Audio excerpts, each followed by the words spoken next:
Let's podcast alongside Joe Giglio. I'm Joe Ovius inside the Eford Studios, downtown Raleigh. Thanks to Empire Properties and thanks to Copiers Plus. Check them out online at copiers-plus.com. I had to print out all the transcripts from all the coaches this weekend so I could just go through a fine-tooth comb. All right, were they being extra? Were they being too online? Were they affected by Deion and why we're seeing all these kind of candid coaches? We'll get into that stuff a little bit later on. You need to get into your print management, your document management. Where are you wasting money? You don't want to do that as you approach the end of the year. Do that print assessment. Do that document management assessment.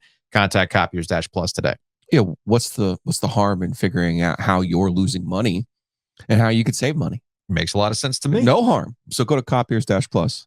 All right. Very, very busy weekend of football. We've truly hit that sweet spot, man. Football. We hit that sweet spot in the season where there's a lot to catch up on. So let's go ahead and get through it in a very efficient manner.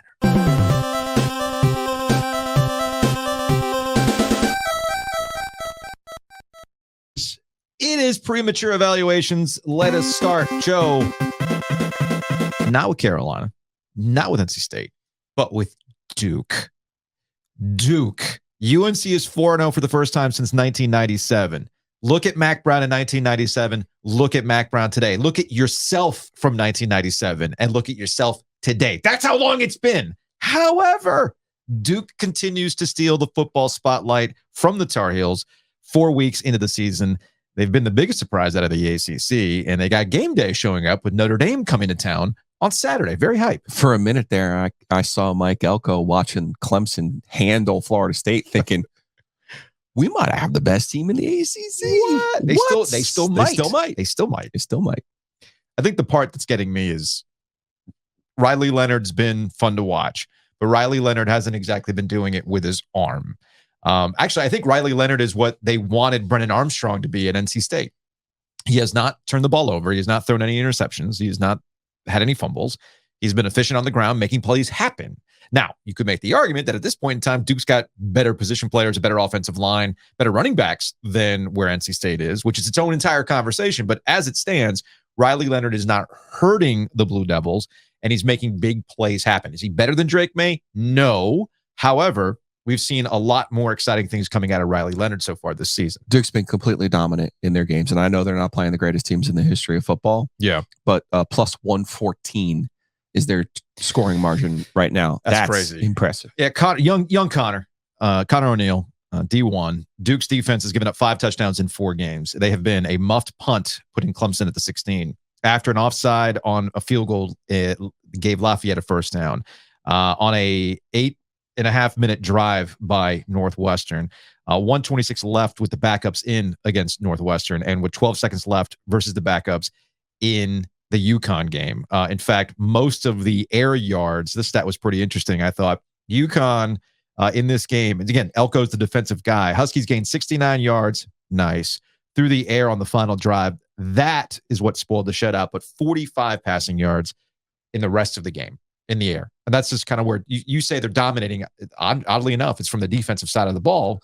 Can that sustain itself over the course of the season? I don't know, but Duke's a tough out. Yeah, I think sometimes we forget that Notre Dame went and hired Mike Elko to fix their defense. Yes. And did. And then Jimbo Fisher was so impressed. He went and hired Mike Elko to fix his defense. And yes. Duke, I think you got to give Duke, me with Kevin White and how I feel about him. Mm-hmm. It's a really good hire. This was a really, really good hire. To the Tar Heels, I liked what I saw from the Tar Heels. How could you not? On Saturday night. That could have really gone off the rails for them, how it started. Pat Narduzzi seems to, throw a wrench into things for teams, unless it's Larry Fedora we're talking about. But I love the way that they recovered against Pitt on Saturday night. It could have been a complete derailment.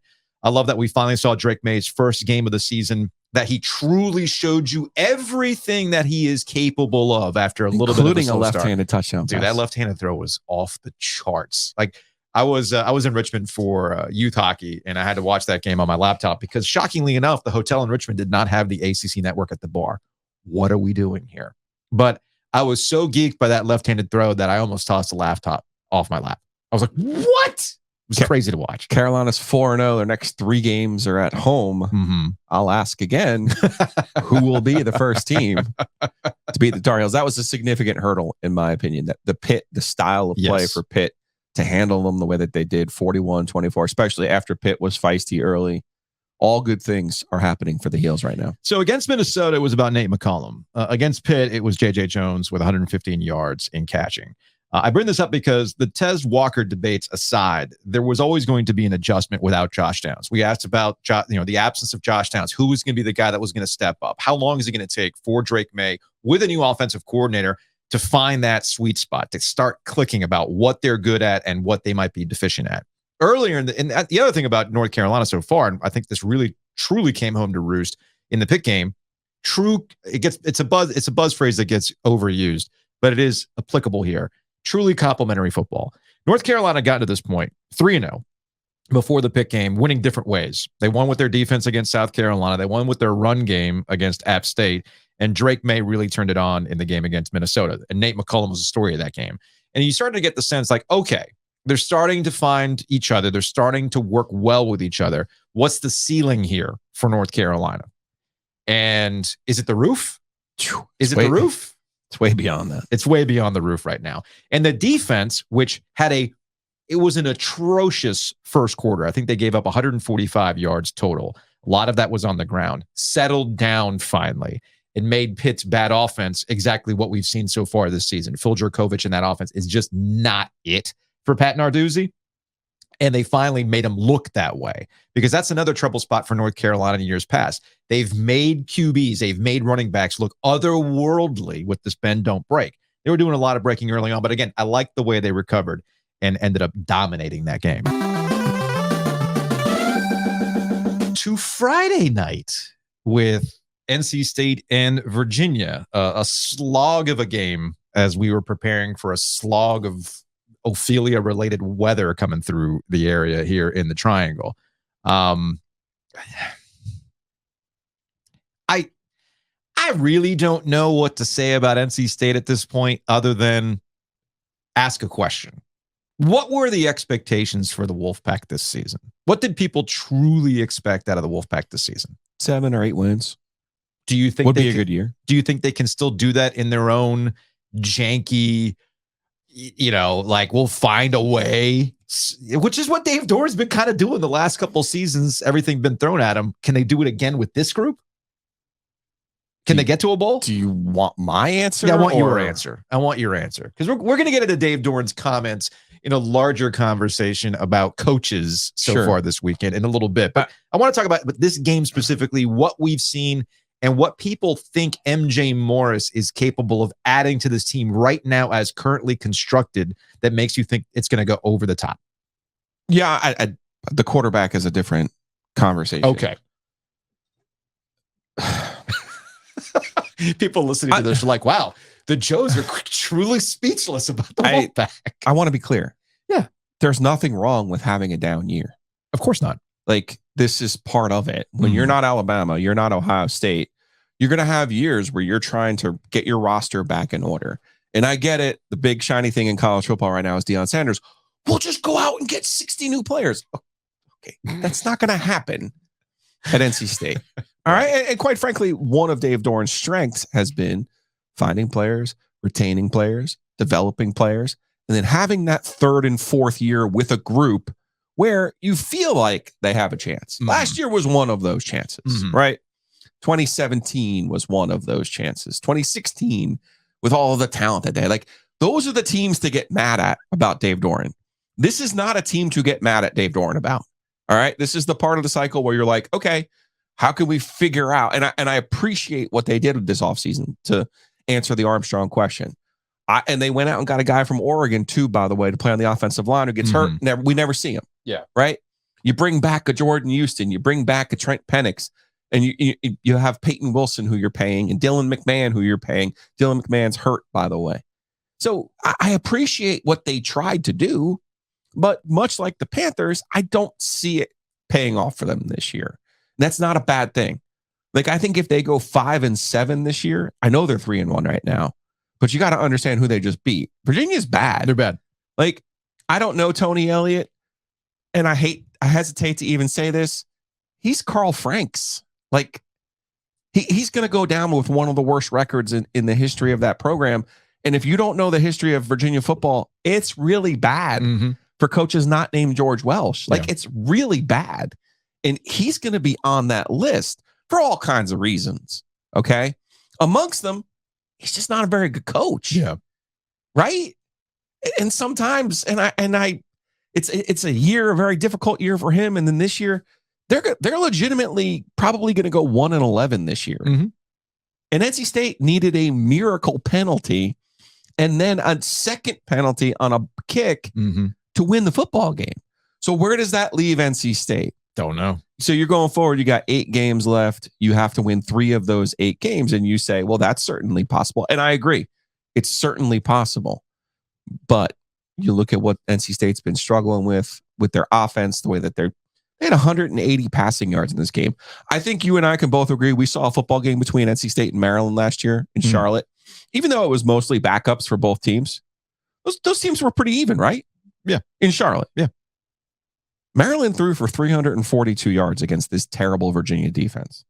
Maryland scored 42 points against this terrible Virginia defense. Yeah. State had 180 yards passing and 24 points. So, and I get it. It was a Friday night. It was emotional for Brennan Armstrong. They're not going to play this poorly. They're not going to be this inefficient. They didn't play poorly because they won the football game. I felt like they found a way to win the football game, right? Yeah, I think defensively in particular to make the stops and get the turnovers that they did. Yeah. So they didn't play poorly.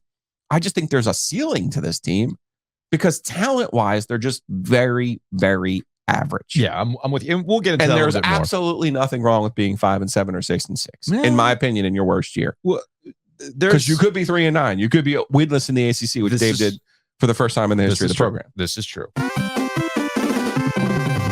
Elsewhere in the ACC, we had Florida State, Clemson. Hell of a game.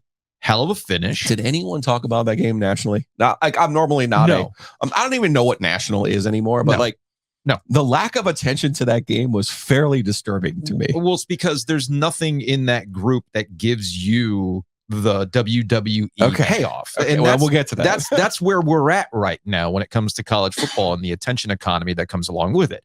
But in terms of an actual football game, that did not go the way people thought it was going to go. Remember, this was supposed to be a referendum, and we talked about it. I'm not going to shy away from the fact that we thought, man, given what we've seen out of Clemson so far, given the talent that Florida State has brought in through the portal, this was going to be the indictment on Dabo. Like, man, you got to get with what Florida State's doing. And instead, Clemson outplayed Florida State. They should have won the football game. If it wasn't for Dabo's stubbornness. If only. If only. Is this the Bizdelic? Is this? Our radio people told us that you take away those runs and we outscored them by 19. So did Dabo Bizdelic himself, if you just take away some of the janky time management at the end of the game and the RPO, you take away the 56 scoop and score. Yeah, there's that. You take away the missed 29-yard field goal. Huge Kyle Bambard vibes. Which, by the way, that's on Dabo. Yarder. Dude, that's on Dabo. Dabo, look, everybody wants to obsess over clock management, and I feel that every coach in America, both in the NFL, college, high school level, whatever level of football you are in, there are some blind spots when it comes to game management. Because there's a lot of shit going on, man. Like I don't fault coaches. It ain't easy. It's not easy. I'm not trying to act like it's easy, but even the best coaches get caught up in like, whoa, what are we doing here? And I felt that they settling for a field goal with a guy who just came out of retirement. Sure. And shout out to the broadcast crew. You know, Greg McElroy is sitting here talking about, man, that would have been a Hollywood ending if he made the kick. And who was it? Sean McDonough. McDonough was like, yeah, well, the writers are on strike. That's a hell of a line, man. That is a hell of a line from McDonough. It's a 29-yarder. Come on. You got to make that. But Dabo is relying on this to win a game? Buddy, you should know better than that, man. But there's a little bit of that stubbornness. What karma did Dabo like? You know, it's funny. How did he mix all this stuff up that they're giving up the scoop and score? Like that game was over. It's 24-17. Clemson has the ball in plus territory. And I literally went to the car to get a beer and I come back to my kids' dorm room and they're like, it's tied. Did you see what happened? I'm like, what? No. You know what's funny? I tweeted this out. Clemson had one game in Death Valley, pulled their best NC State in Death Valley. Like they did it to themselves. Like, whoa. I'm used to NC State. Like you mentioned, Bambard. I'm used to NC State being all riled up and then just having something catastrophic happen. Like, imagine if we had just beat Clemson. Clemson did it to themselves. That's not Clemsoning that happened. No. That was NC State shit. That was a carryover effect to the Tigers. The scoop and score literally was the only way Florida State could have won the Only football way. game. Only way. Like, yeah. I don't know how you explain that. I don't know, man. I don't know.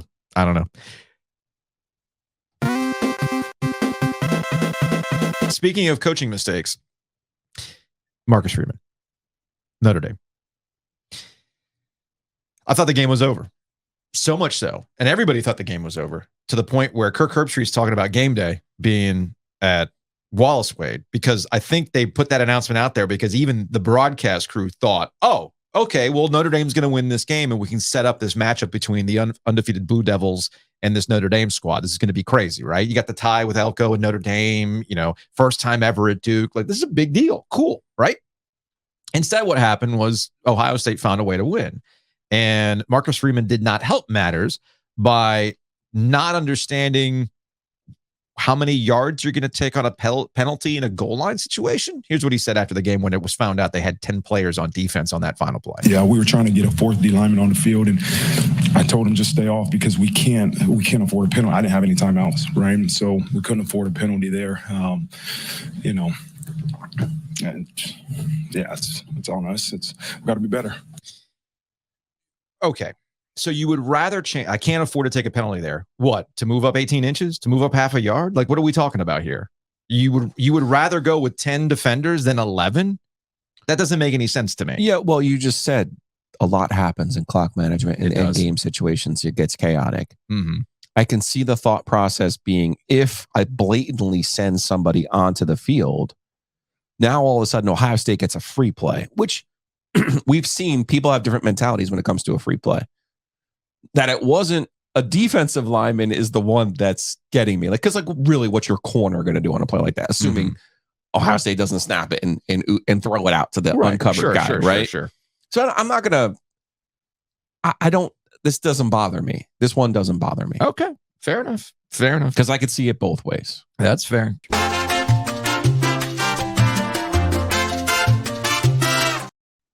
Every time we talk about college football, Joe, it's brought to you by Wings Over Raleigh, Wings Over Chapel Hill, Wings Over Greenville. I was in Wings Over Raleigh on Friday. I was at Wings Over Greenville on Saturday. Awesome. Went hot lemon pepper, went with the just normal buffalo hot, and then I added the honey barbecue to the mix, which is a nice change of pace from the spice. I thought that really hit, but you know how I feel about the hot lemon pepper. You'll never guess. I went sweet chili. Again, every time. I do not like to divert. Go find your own flavor. Wingsover.com. Order. Go pick it up. There's free parking on Hillsborough Street there, right across from UT. Can't miss it. Great spot for Ryan Malley. Appreciate him taking care of us this college football season. Housekeeping. Check out our podcasts. We got Law of the Wolf. We got Picks and Pizza. We got 919 Vice. We've got Young Gun, a Panthers podcast hosted by Dimitri Ravanos and Lauren Brownlow.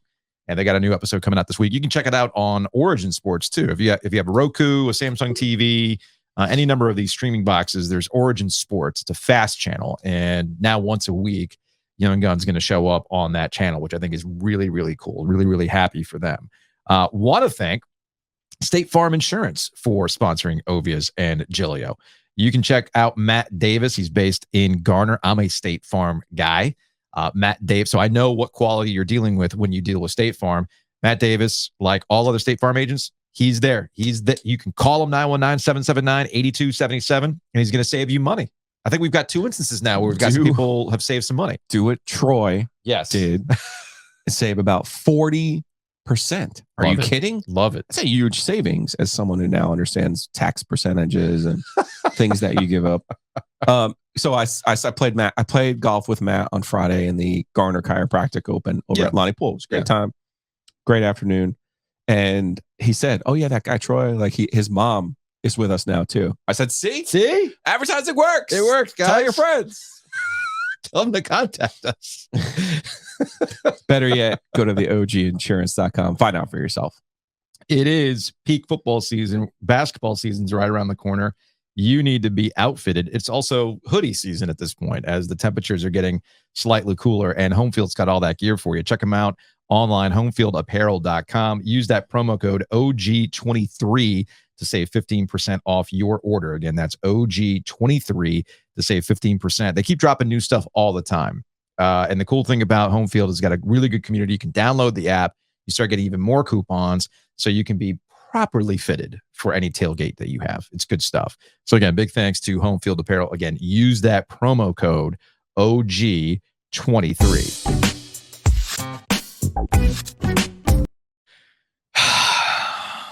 Well, what do we make of the Panthers, man?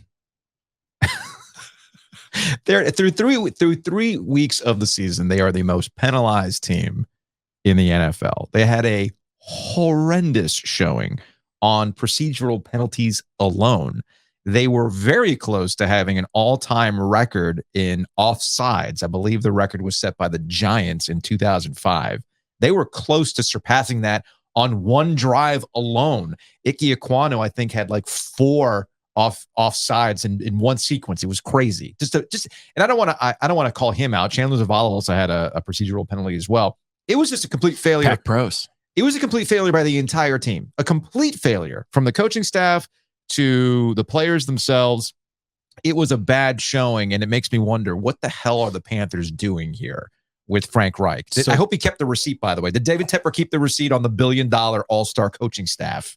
So Lauren and Dimitri ask each week, was Bryce Young too short? I think we can keep asking until we get the answer. What is the Panthers' identity under Frank Reich? Don't know. 37 points, all of the penalty, the self-inflicted wounds. Something tells me, though, that Tepper was probably happy that they didn't win this game with Andy Dalton throwing for 350 yards. Oh, because you don't want that situation. It's fun. I'm with you on this. I actually jotted this down. I'm glad that the Panthers lost. I'm glad that Andy Dalton had to throw it 58 freaking times. And it gave us this quote from Frank Reich after the game. Yeah, I mean, you don't come into Seattle and throw it 58 times and win very many games. So that was not the formula that we wanted. The run game was non-existent, and so we got to continue to work on that. I did think that Andy handled the pass game pretty well. I think he handled the pass game pretty well, made a lot of good throws. We made some plays in the pass game. I thought given 58 attempts and here, there were times the protection broke down, but it wasn't horrible. Like it was, I have to look at the tape, but, in many ways, I thought Andy was pretty solid. I thought Andy did a lot of good things today. There's 2 times where coaches on game day make their money. Mm-hmm. First quarter, opening script, right? The third quarter, halftime adjustments, that's also coaching. It's 13-12 at the half for all of their problems. Yeah. They're up. Yeah. Third quarter, 10-0 Seattle. This is paint by numbers stuff here, and you would expect more out of a 62-year-old coach who's been in the league for 20 years. Mm-hmm. That would be the frustration if I'm the Panthers, if I'm Tepper. You don't know who you are. You don't have an identity. You do not have a clear identity of who you are. You did make some nice moves. I thought the premise of those moves was correct. But, I do think Miles Sanders was supposed to be something that he's quite frankly not. He's not. So, but their offensive line has actually gotten worse. And that's part of it. And there's injuries there. There are injuries. But there's injuries everywhere. I get that. It's funny. Like Seattle fans would tell you, oh, you want to talk about injuries? We've been dealing with some stuff too. I mean, every football team deals with it. How do you work past that? We've seen an offensive line that looked like it was one of the promising units for the Carolina Panthers, and one of the reasons why you could go and get Bryce Young and develop that because of the identity last year. It was clear. It was defined. Yes, we're going to run the football. We're going to play defense. And somewhere between then and now, the offensive line has regressed in ways that, okay, I get it. Maybe there's some growing pains with Ike Ekwonu. He's gotten worse. He's struggling. He is really going through it right now. Again, I put that on coaching. So if you don't know what you're going to be, I'd like to know what Frank Reich sold to David Tepper. I'd like to know what I would like to know what David Tepper thought he was getting when he went with all of these offensive gurus to put together this billion-dollar staff that everybody was excited about. It's great that you win headlines. It's great that you were the talk of the town heading into the draft because you had the number one pick. And what were they going to do, even though it seemed to be a foregone conclusion? But all that's fluff, man. That's all the off-season things that I want to be talked about. I want to be the center of attention. Ultimately, the biggest difference between David Tepper and Tom Dundon, the owner of the Carolina Hurricanes, is that people will talk about you when you win. People will talk about you when you have a compelling storyline that is a result of what you're seeing out of games. And right now, what's wild about the Panthers is that they have the number one pick. He did not play this weekend. And they're not even discussing whether that's a bust or not yet. Like what's going on in Carolina. They're not even the most exciting train wreck right now in the NFL. So the problem that the Panthers have is that nobody gives a shit about them. Not a soul cares about the Panthers. And 3 weeks into the season, after all the goodwill and all the nostalgia plays that they used in the summertime to get people hyped up again, it's the same stuff with a different staff. It's the same stuff with supposedly, even I said this, what I thought were the adults in the room. I'd like to know what this coaching staff is doing that's different than what we saw to Matt Rule and got roasted week in, week out. So that's this business about... I would assume that Frank Reich is treating them like adults, which Matt Rule struggled with. There's that. I get that part, but come on, you're struggling with noise. It's suddenly playing in Seattle. It was a surprise that they were loud. The number of penalties was totally inexcusable, pathetic.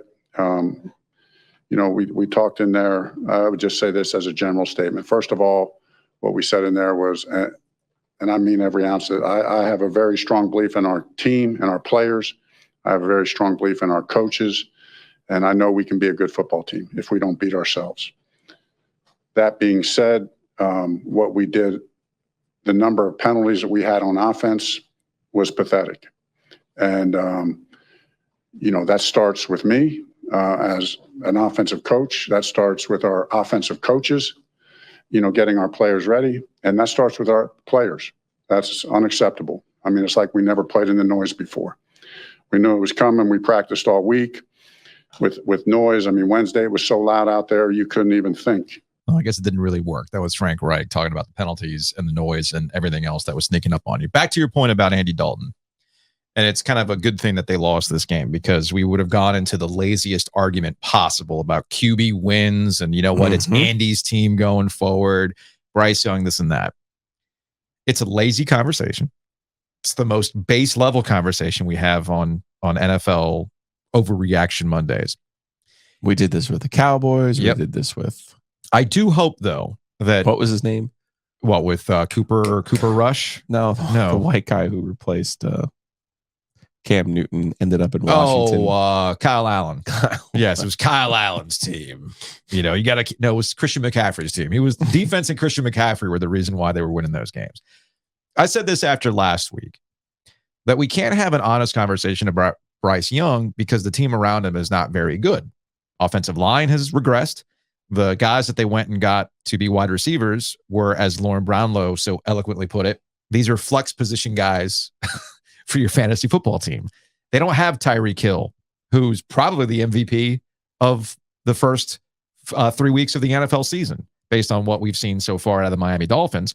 Tua Tagovailoa is a good quarterback. Don't get me wrong, but he has weapons and they've designed something. We know what their identity is. Yeah. And their identity on offense is so good with speed that they couldn't even help themselves dropping 70 on the Denver Broncos. Remember, Mike McDaniel in this game took guys out and they could have gone for the record, but they knelt instead of kicking a field goal.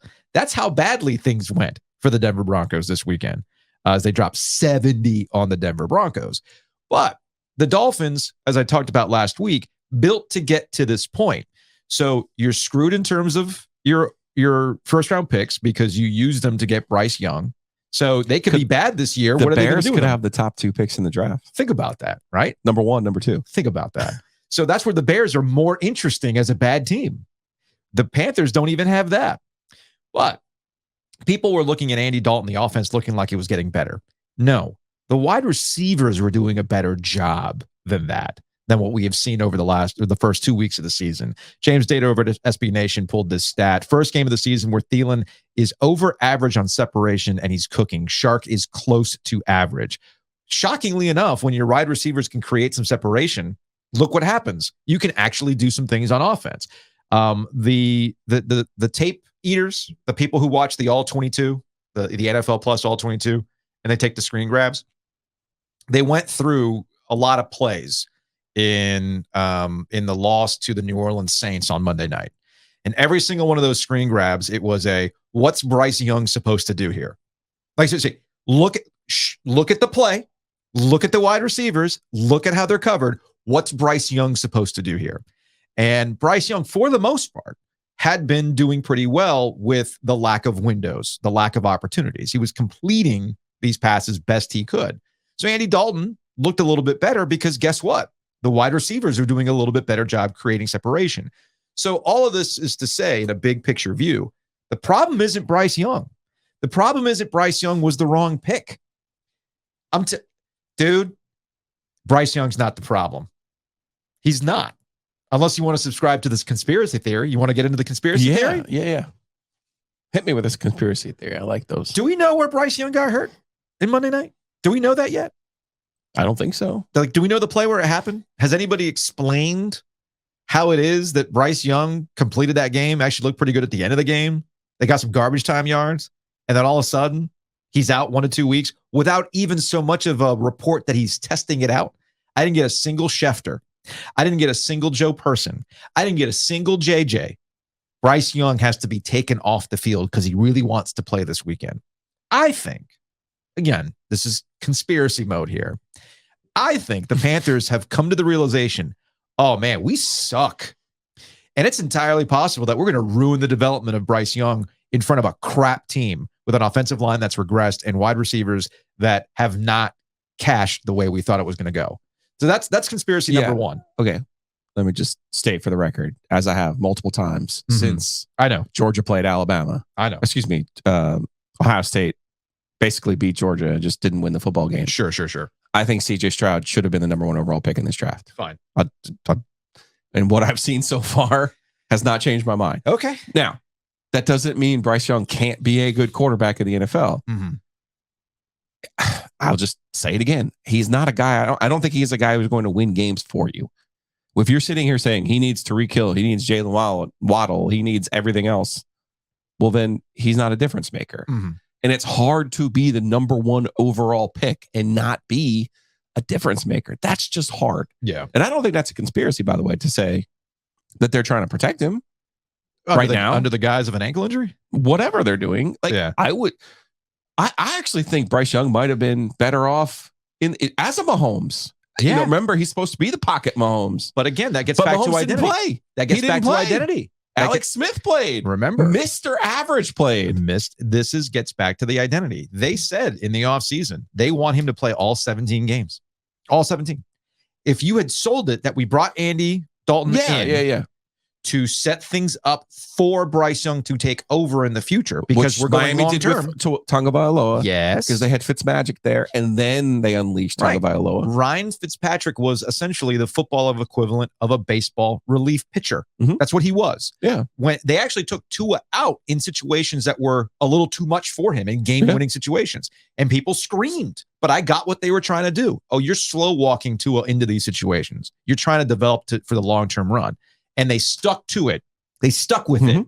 And what are we seeing pay off so far in the early season with the Miami Dolphins? Unbelievably so. All right. Which gets back to the conversation we had about the Dolphins and the Panthers and how one team got here and how the other team has basically made poor decisions after poor decisions. And they're screwed trying to get better, because how are the Panthers supposed to get better in the offseason when they don't have draft picks? Not key draft picks.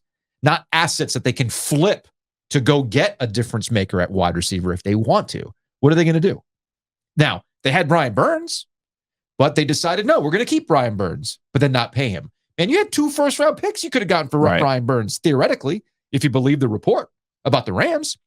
Those 2 first-round picks would come in really handy to build around BryceYoung. So the Panthers have gone about this in a way that it's like stepping on a rake. It's like stepping on a rake. And I joked about this over the weekend in terms of NC State beating Virginia.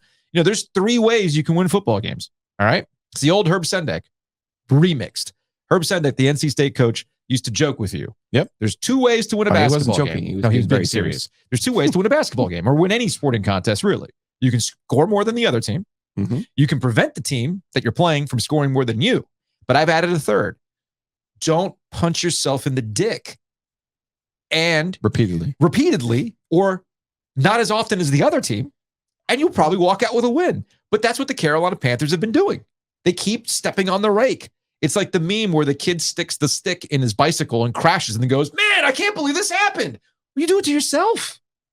So on the positive side, the Panthers scored 27 points. Okay. By the way, to wrap my point, who's the center of this? What's the one consistency in all of this? Well, Tepper. Right.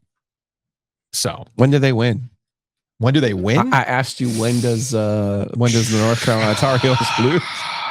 When do the Carolina Panthers win? If they don't beat Minnesota next week. Man, I don't know.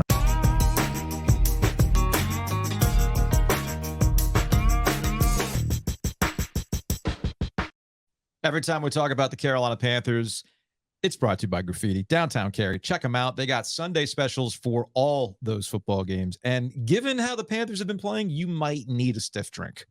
Okay? You might be like, Cope. Wait a minute. Did another offsides? All right, give me another bourbon special because this sucks. Again, Graffiti has a lot of great times, whether it's with the axe throwing, DJ nights, they do great music nights. And on Tuesdays, they have break even night when it comes to bourbon. Essentially, what you are doing is you're buying your bourbon at cost. Whatever they paid, they break that down per ounce. So you can get a really expensive bourbon that you've been thinking about buying. You might want to try it first. And it might cost you $3 for a 1 ounce pour. That's all thanks to Graffiti. So again, go check them out in downtown Cary.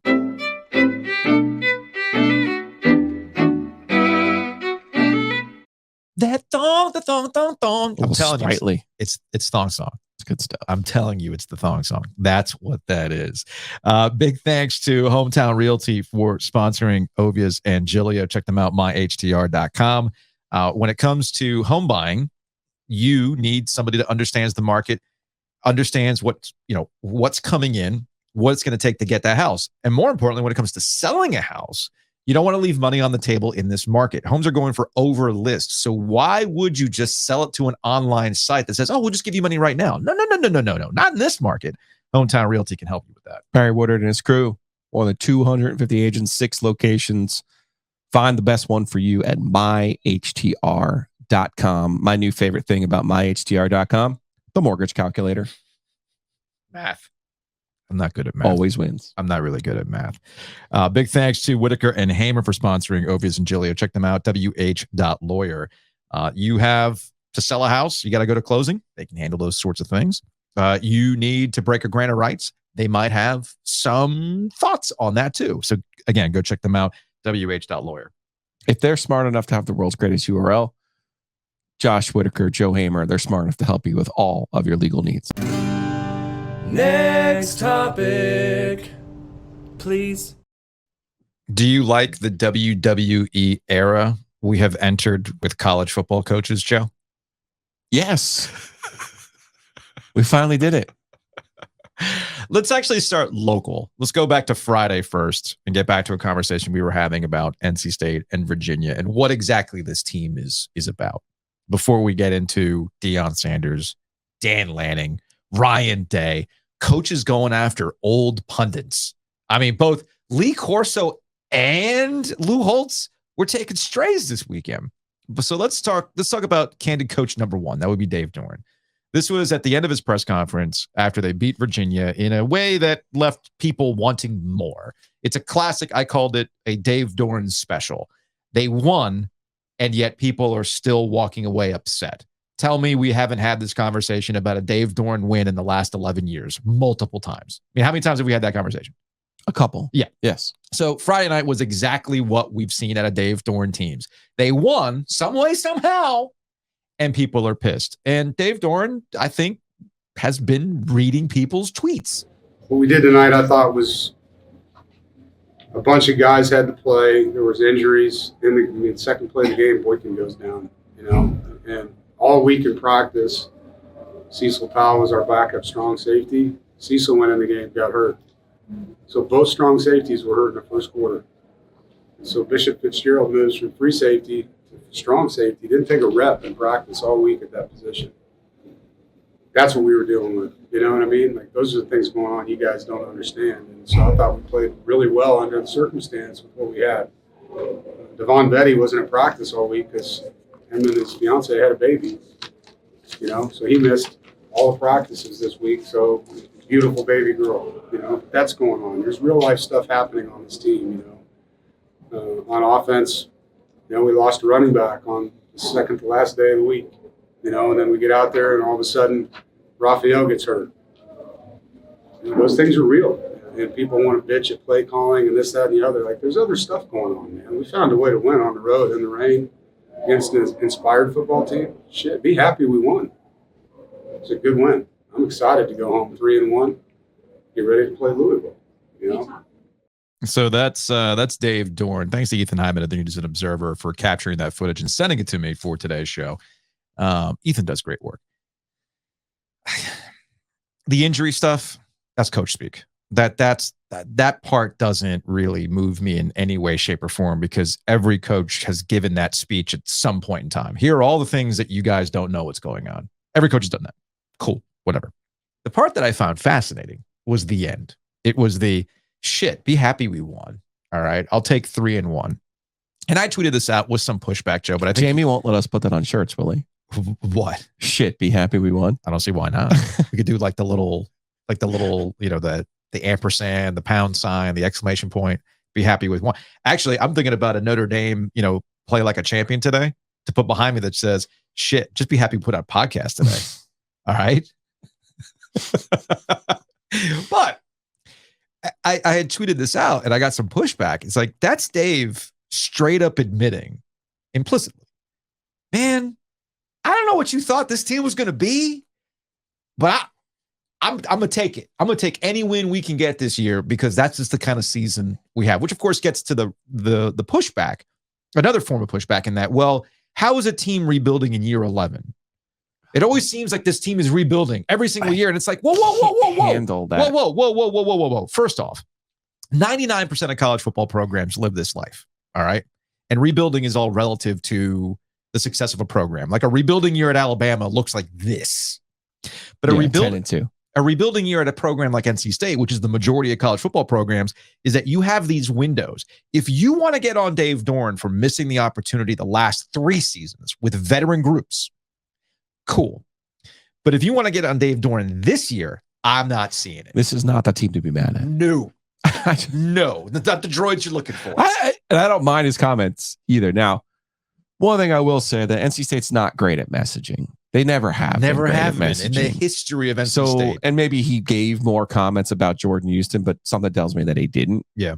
You know, and this is the kind of thing that Dave Quick context. Jordan Houston, running back, before this game, it's announced that he's leaving the program, essentially. And Josh Goodson was on Picks and Pizza with me, was at practice. And he said Jordan Houston was with the ones at the last open practice, the last practice that the collective guys were allowed to go to. Jeez. Okay. So something happened there, but they're not explaining it. I suspect what happened was they said to him, hey, your role is going to be reduced going forward. And he said, okay, fine. I haven't played 4 games yet, so I'm going to redshirt and go play. I'm going to use my final year of eligibility somewhere else. Okay. Yeah. Like, there's nothing wrong with saying that. And just getting to the point about their messaging. Like, hey, we're going to redshirt MJ Morris this year. This is what we're trying to do. Like, they haven't really come out and said any of that either. And that's what kind of leads us to this discourse about what's going on with Brendan Armstrong, what's going on with MJ Morris. You know, the offensive line, is Dylan McMahon hurt? What is going on? They never explain themselves as to what's going on. So that would be my only frustration. Him being happy that they won the football game in the way that they did, he should be. He absolutely should be. It's okay, but it's also okay for fans to look at it and go, you just played a really, really, really, really average at best football team. The last one on your schedule that you're going to look at and go, because I got news for you. When they play Marshall in 2 weeks, Marshall's got talent. Who just beat Virginia Marshall Tech. went to Notre Dame last year and won at Notre Dame. Yeah. Okay. So I didn't like the fact that they added Marshall to their schedule in the way that they did. Mm-hmm. And I have a sneaky feeling that they're not going to like the fact that they invited Marshall to a party. Those are the kind of things that I look at when I look at their schedule, because people are like, they're 3-1. They're going to win 3 more games. Stop being so negative. Stop being so pessimistic. I'm not being any of those things. I'm having more of a clear, realistic view of what you are. And I know that the transitive property doesn't always work, but NC State went to UConn and barely got out of there. Yeah. Duke just went to UConn and took their women and children. Like, that was a slaughter. So who do you want to be? Do you want to be the team that goes and handles their business? Or do you want to be the team that barely escapes against competition that, quite frankly, isn't great? And then you start looking at what's left for them, and it's fair to question it.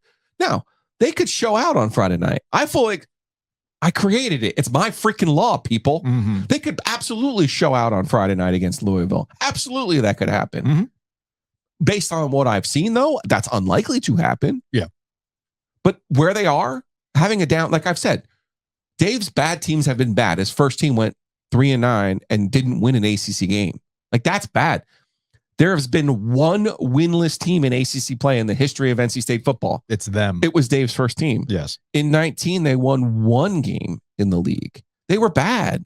And you could sit here and tell me, oh, they had injuries, they had this, they had this, they had that, they had this, they had this.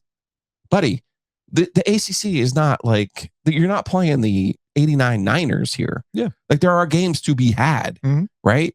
So this is one of those years in that cycle, which I had cautioned people going into I had cautioned people after the spring game. The spring game was in a monsoon. The weather was for shit, but talent is still obvious. When you see talent, you know it. They don't have it. And I watched that game going, uh-oh. That was my thought. My thought was, uh-oh. Yeah. Now here we are, and I'm watching them struggle with Virginia, and I'm going, uh-oh, again. And they played a relatively clean game. The turnovers aren't there. They're not beating themselves. Yeah. Relatively. Look, okay. The defense was making plays, which is what people thought. But ultimately, at some point, you have to have somebody with the ball in their hands make a play to win a football game. Which gets to pushing this forward. That's what you have to have. To push the conversation forward.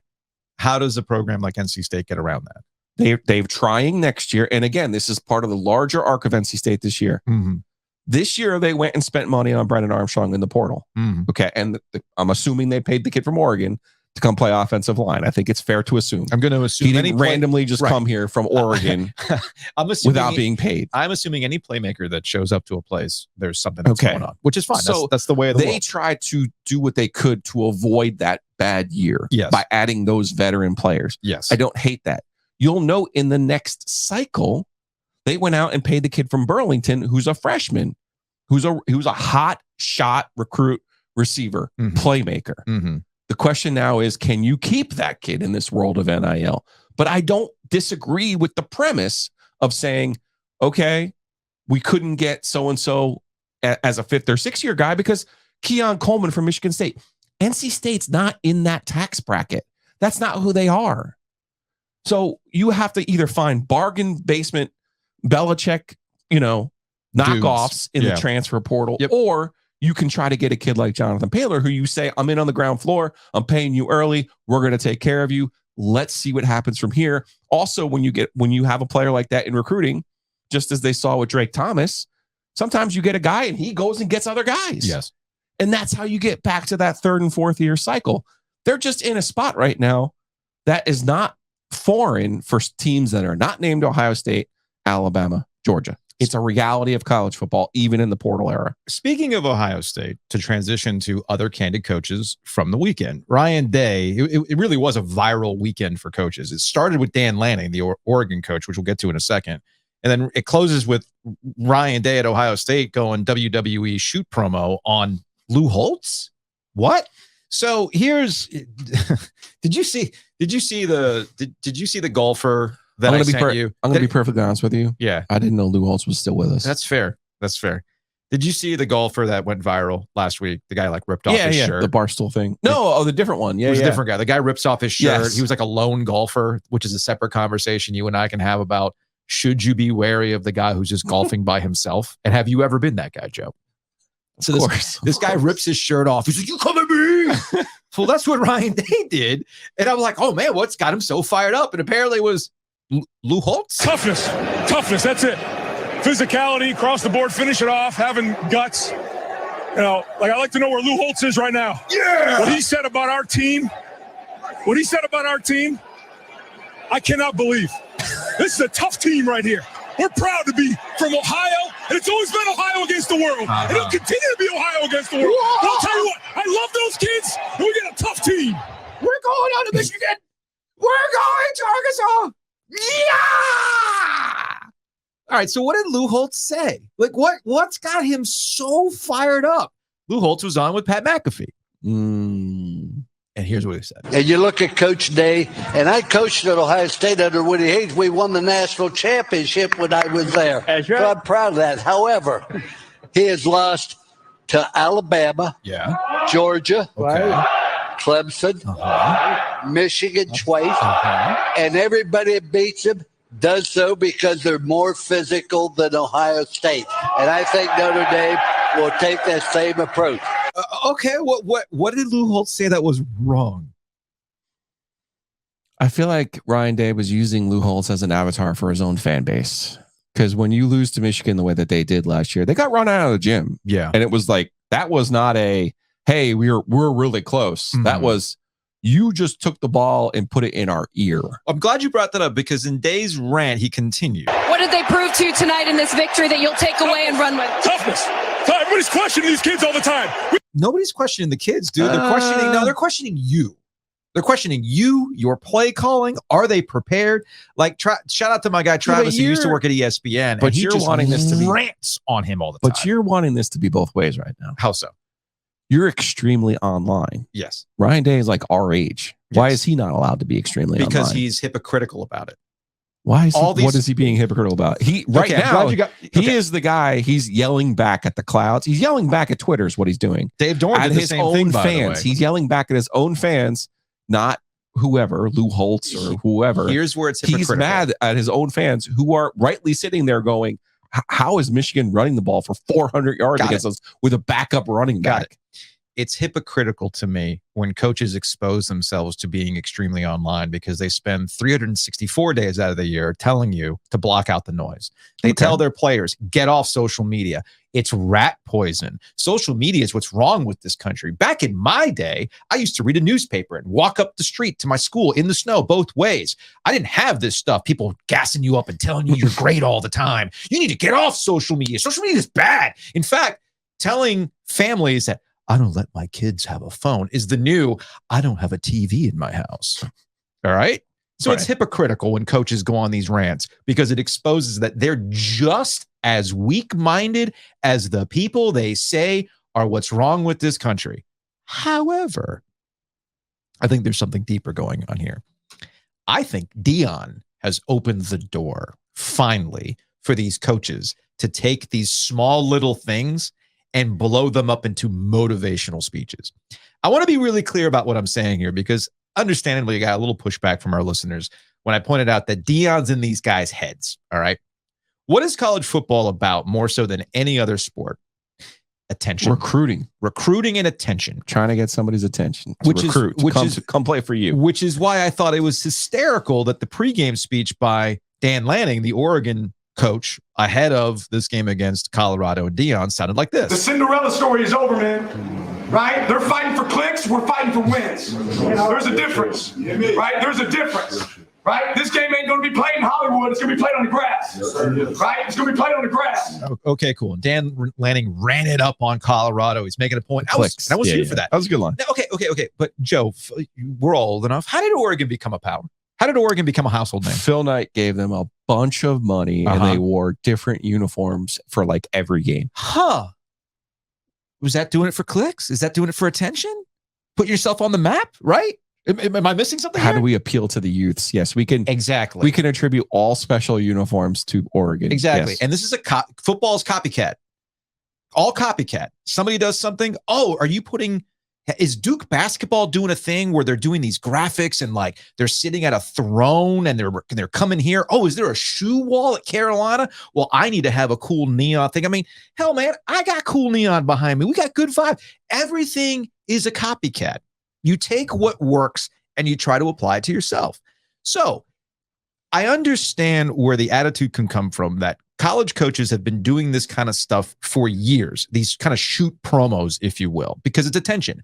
But I would argue that those shoot promos come from a Nick Saban-like calculated, I read something in the paper and I'm going to coin rat poison. Right. Mike Gundy, I'm a man, I'm 40. That was based on, again, an interaction with the press. Deion has come along and has started to use what other coaches are saying and amplify it to a point to motivate his team that other coaches are going, well, if he's going to do that. If he can do that and it's working. He's getting all the attention. Like you cannot go five. You thought the Taylor Swift Travis Kelce thing is, eating up your timeline. Anytime Deion does something, it eats up your timeline. And other teams are starting to bite it. Because you notice after Oregon beat Colorado, you know what their star players were doing? They were holding up the arm like Shador. Now, Colorado doesn't have a problem with that. Deion doesn't have a problem with that because the game recognizes the game. Right. Deion has zero issues with this. And I'm not really interested in the culture war that spills out at any time we talk about what's going on in college football with DeionSanders right now. I'm talking specifically about how Deion seems to have triggered something with these guys. And they're like, well, wait a minute. If he's using these small slights, you didn't believe? Well, come on, Ohio, little old Ohio State, Ohio against the world. Come on, man. You have the largest freaking alumni base. You can't go 2 miles without running into somebody at Ohio State. Ohio State dominant. You have everything going for you at Ohio State. Name me a coach that has failed at Ohio State. That is a program that is built to win. Little old Ohio State. Come on now. That's probably why Ohio State fans have a problem with Ryan Day. He's like, buddy, every time we bring somebody here, they end up winning. And you're getting... In fairness, they had it last year. They had it last year. But what happened? But they didn't happen, right? So this is not about Deion somehow disrupting college football to a point where we've never seen this before. No, I get it. We have. But I think Deion has unlocked something with coaches for the attention economy, and they're creating these little slights and then blowing them up even further. And that's where you end up in a situation where Ryan Day looks at the camera and he's like, come at me, Lou Holtz. Man, Lou Holtz is probably, you think Lou Holtz was awake? No, I wasn't. Lou Holtz is like just thinking about, man, I'm just hoping to get to where I need to be tomorrow. All right. And then we got who's the Washington State to further prove my point. Who's the Washington State head coach? I can't remember the guy's name. Jake Dickert. Sure. Cool. Here, so they had Washington State, Oregon State, the leftovers bowl. And Lee Corso apparently said, and was misquoted, this is the nobody wants us bowl. But the Washington State coach took it to mean the nobody watches us bowl. And this is what he says. I think nationally there's a lot of noise out there. I mean, I caught something this morning. I was just watching Game Day, and Corso comes on and he says, the no one watches bowl, and I don't really understand that. What's the merit once again? Because the facts say people watch the Cougs, and the people watch the Cougs more than every team that's left over in the Big 12. Okay. So Coach Corso, he's at the point now where they give him the sheet and he reads off of it and they try to make a joke, but it didn't even make sense. He even recognizes that Lee Corso is essentially a glorified mascot on game day, and he's still coming at the old man. Come on, guys, step your game up. It's all this copycat stuff that's popping up now where you're trying to take these slights. You can't be Deion, all right? You cannot be Deion. So stop trying to be Deion because it comes off as cringe. It really comes off as cringe, man. Jake Dickert was born in 83. I get your point, by the way. Super old. I know, right? Super old. I was at the bookstore yesterday in Greenville. Yeah. I needed a yellow pad because I didn't have one. Uh-huh. I went in and asked them, like, hey, do you have any yellow pads? They go, could you describe that for us? And I was like, oh boy. Oh boy.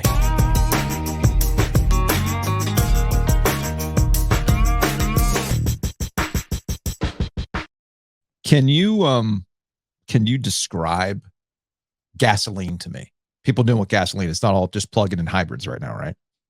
Still a thing. Okay, it's still a thing. Just wanted to make sure. That's where Breeze Through comes in. They have gas. This is important. They also have very basic things like beer. Kids still drink beer, right? Absolutely. Or the youth, 21 and up, obviously. They still drink beer, right? Old people still do. Okay. I just want to make sure that these things are still popular, right? Beer is still popular? Yeah. Okay. Well, they have it at Breeze Through. We got a wonderful beer cave just outside PNC Arena, Carter Finley Stadium. They also have a Breeze Through just outside Chapel Hill. So when you're on your way to Keenan, with this upcoming schedule, it's going to be really great. And who knows, it could be undefeated by the time we get to that Duke game. Friday night. I'm excited. I got a Breeze Through stop in me, dark roast. There you go. Very excited about that. So all those things you can get at Breeze Through. Also, big thanks to Butcher's Market. I actually went to Butcher's Market this past weekend to re-up on some chicken, some steak tips. Mac and cheese was $2 off. I absolutely took advantage of that. They got the bacon crumbled mac and cheese as a side. Absolutely went after that. And we probably do we have some more Butcher's Market gift cards to give away thanks to Mixtape? Oh, yeah. Very excited about Butcher's Market. We got Wings Over. We got everything. What's up next? What's up next? Joining us on the Heister Automotive Group hotline in studio, Jordan Kramer, Big Swifty.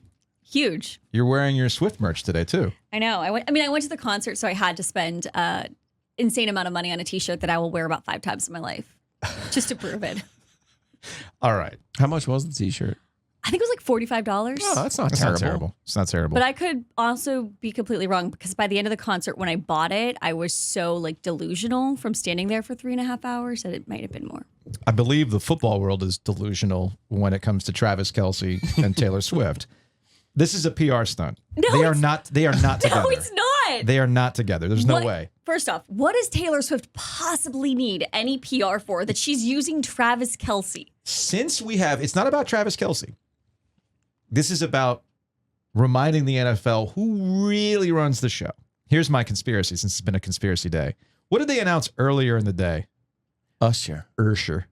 Usher's going to be doing the halftime show. Watch this. She declined that show. Right, because she doesn't need the Super Bowl. She doesn't need the Super Bowl. So Usher is going to be... Imagine. Here's the thing, because I know how this business works. The NFL announces Sunday morning that Usher is going to be the halftime performer. Morning shows on TV are going to talk about this, like, oh, get excited for the Super Bowl. It's Usher's next, and they're going to show video clips of him and Lil Jon, and, this is my confessions, like all that stuff.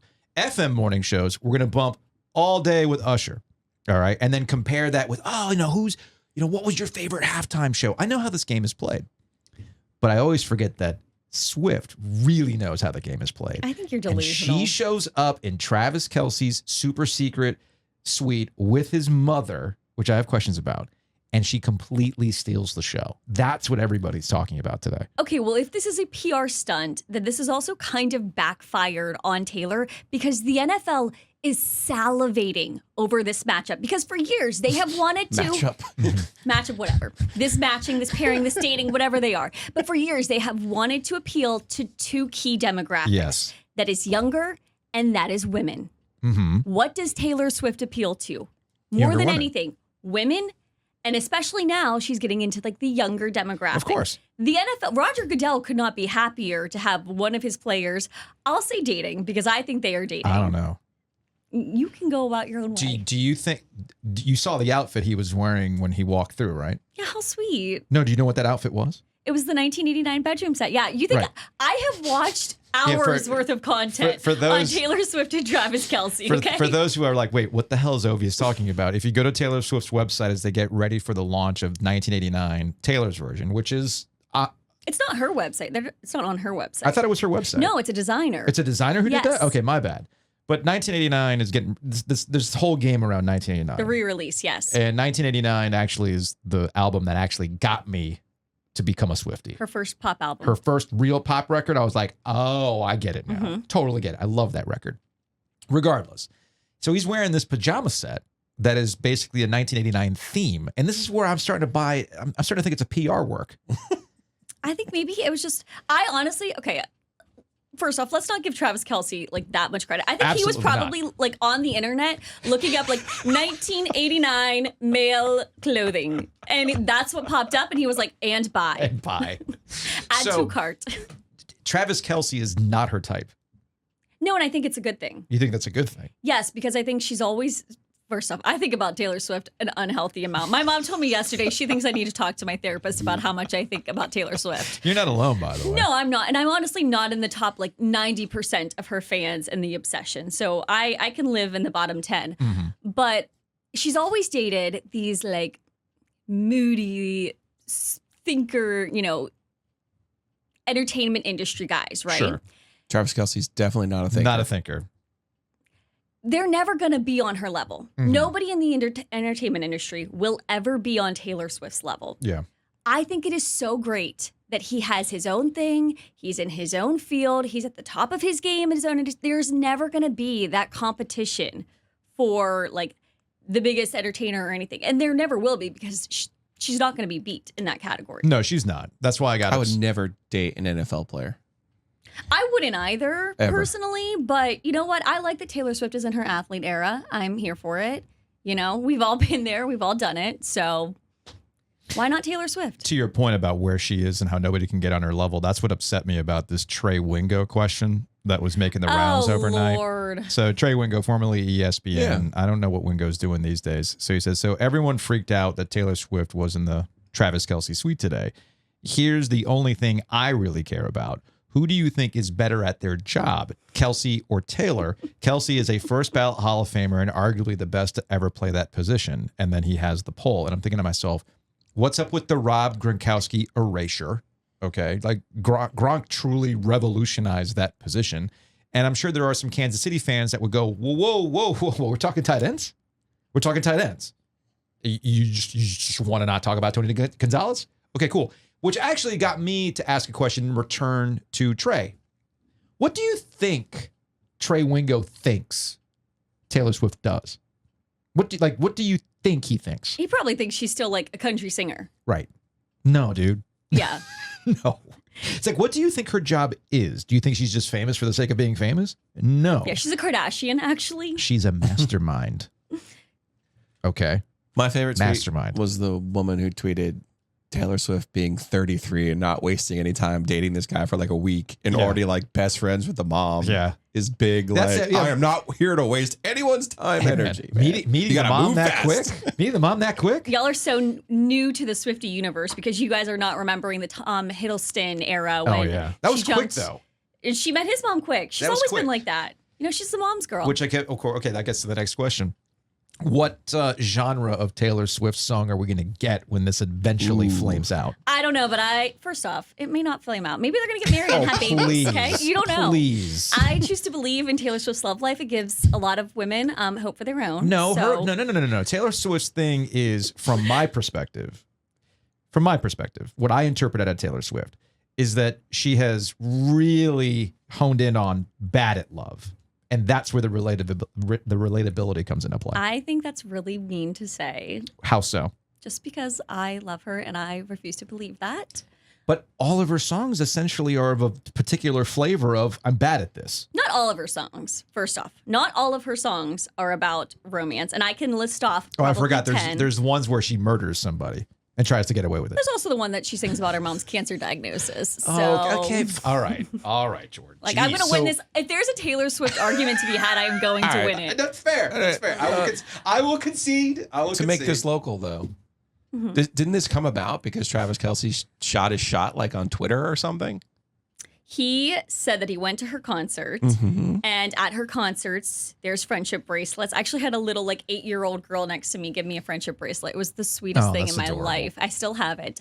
And he said that he wrote his number on a friendship bracelet. Now, do I believe that to be true? No, I don't. I think he just was kind of riffing with his brother on the podcast. Yeah. And she doesn't meet people after or before concerts because the girl is singing on stage for 3.5 hours and needs to save her voice and everything. So I think that's where it first stemmed. And then, you do know during his week one off week, he was in New York City. Where is Taylor Swift based? Okay. New York City. So you're buying it? No, Yeah, what I'm getting into at it. is what if somebody shoots their shot with you this way? What if they had a friendship bracelet? They're big Jordan Cram Jam fans and they're like, I just want to shoot my shot. I would not. Like, is there a moral to this story? I think the You know what? Shoot your shot. You never know. You know what? You know what the moral of the story is? Because somebody had tweeted this out. Travis Kelce is not just some dude shooting his shot. That's fair. Okay, that's fair. But to her, he is. Like, he's just a dude. Look at her net worth. Look at his net worth. I get that part. It's like me having $100,000 in my bank account and you having $3,000. Yeah. Like, that is the comparison between It's Taylor fair. Swift. Yeah, that's fair. That's actually what. and Travis Kelce. Did you see our bank statements? Trust me, that's not mine. So did you see the OG Media LLC bank statements? Yeah, I've actually been talking with your accountant. Because that's scary accurate. That's scary accurate, Jordan. Jeez. Yeah, that's the whole. Okay, so you're saying, from our perspective, since this is what cracks me up about sports specifically, maybe even more so about the NFL. NFL people have a really hard time processing things that happen outside the NFL. Yes. They think the NFL is the biggest thing on the planet. Mm-hmm. It's what moves the needle. It changes the world. It does all these things. Like, people pack the stadium for this. No, that show that you went to not in excess of what you would expect out of a Super Bowl? It was the most incredible thing I've ever gone to. Like, the NFL wishes it could create 100%. at the Super Bowl what she's managed to create at all these stadiums. Night after night after night. After night after night after night. Mm-hmm. They wish they could get a Super Bowl halftime show that would create a buzz that would create if she actually did it. Mm-hmm. People would buy tickets not to go to a football game. They would go just for the halftime show. All right? They're selling out movie theaters on October 13th. I will be there. Are you going? I will be there. What's coming out? Her documentary on the Eras tour. I've gone to the concert. I tried to go again, but couldn't get tickets the second time. And now there's the movie on the Eras tour. Which city did you go to? Nashville. Nashville. Yeah. It was Did like. she sing Tim McGraw? No, she sang, what were the surprise songs? She sang Out of the Woods and 15, and I cried. Oh, I like 15. Twice. Yeah. Okay. I like the country. I would cry. You know what, though? That song, though, it says, in your life, you'll do things greater than dating the boy on the what team? Oh, the football team. So when she has She the wears re-release short shorts of Taylor She's Swift. the cheer captain. That's not the same song. I'm in the But you're- bleachers. Yeah. Isn't that what's song. happening here? Different song. Isn't that what's happening here? Different song. Okay, fine. She does sing about football quite a bit, though. She does. What happens to the Eagles? They got to be mad. I know Jason Kelsey's like, what the heck? Right. Is she a self-professed Eagles fan? Yeah. She's from like the Reading, Pennsylvania area. Okay. So, and she has a Supposedly, song yeah. about her Eagles t-shirt hanging on the floor, I think is the lyric. Was that the one where he takes off his coat? Or is he grinning like a devil? Again, there's a that's Cruel variety. Summer. There's a Taking off variety. the coat, I think, That's is style. Sparks Fly. That's style. So these are flavors to Taylor Swift songs. That's Is just all this I'm the saying. most famous person that she's been connected with? Ooh. You mentioned some guy Harry that I've never heard of. Styles, Harry she Styles, dated. legit. It's probably Yeah. the biggest, but I would say And that was a PR work. But this is not like there's no John Mayer in her background. She There's dated no- John Mayer. She did. Yeah, All Too Well is all about John that's Mayer. Jake Gyllenhaal. Oh, that's Jake Gyllenhaal. You Sorry. really And need to Jake study up Gyllenhaal. on your You're Taylor right. Swift Like I said, reference. I dabble in the Swift. The 10-minute All Too Well, John phenomenal. Mayer's significantly older. Oh than yeah, her? so there's a song Yeah. that's on Midnights that people believe is about him because it's like she talks about being 19 and how this person stole like her innocence, and there's a lot of belief that that's about John boy. Mayer. Yeah. But yeah, no, I listen, if she sang Dress about Joe Alwyn, I really look forward to the songs about Travis Kelce. And the best part has been pointed out by some NFL people, the Swifties are now wondering where she got that jacket, like the windbreaker jacket she was wearing. She's like, oh my God, I'm totally buying this. So there's going to be a lot of Chiefs gear. It's not even released yet, that jacket. It's not released yet? No. Oh, geez. That'll be sold out like Wow, you did some deep dive on this. No, I spent a lot of time yesterday. My group chats were extremely active. All right. All right. Yeah. Maybe next week we'll talk about your AB top 25. Perfect. I feel like most of your brain pattern has been focused on whether, I'm a woman, so I can multitask. So yeah, but when Swift enters the chat, like your TikTok algorithm is all Swift, right? oh yeah, for sure. That and like baking. Okay. Yeah. Makes sense. That makes sense. Anyway, Jordan, thanks for hanging out. Anytime.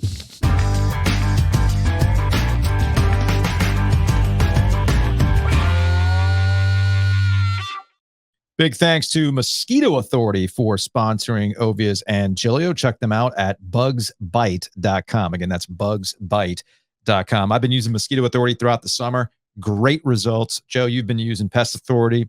to take care of those critters, although I might need to get some pest authority to come out. Crickets in my house. Crickets of all things. Thankfully, the cats have taken care of some of the crickets. I was going to say, now you got to be careful with your karma. That's true too. But you know what you don't have to be careful with, though? No contracts with Hayes Lancaster, Mosquito Authority, Pest Authority. Great coupons. Seriously, just go to bugsbite.com. Punch in your zip code. You'll see $29 your first service for new customers. You'll see $50 off for your initial pest control treatment. And then again, there are no contracts, but you can buy bundles and save yourself some money for starting at $125. So check them out, bugsbite.com. All right, let's get out of here with some Hey Joe questions. Thanks to Oakwood Pizza Box. Check them out online, oakwoodpizzabox.com. Wednesday through Sunday. They'll be back in action Wednesday through Sunday because I don't ever know when hours happen. I'm really bad about that, by the way. Like, I'm like, you know what I can go for right now? Pizza. Oh, dang it. They're not open today. I'll wait. I always do this. Or they are open. I'm like, they're not open right now. But anyway. Wednesday through Sunday. Big thanks to Anthony over at Oakwood Pizza Box for sponsoring us. All right, let's get to some Hey Joe questions from Darwin Jim. Something that needs to be discussed based on reaction. Should State fans really be upset about Duke's success under Mike Elko and the quicker turnaround they've had? People seem to be throwing shots at Dave due to Elko. I think it's fair to look at what Duke's success has been in a short amount of time. Mm-hmm.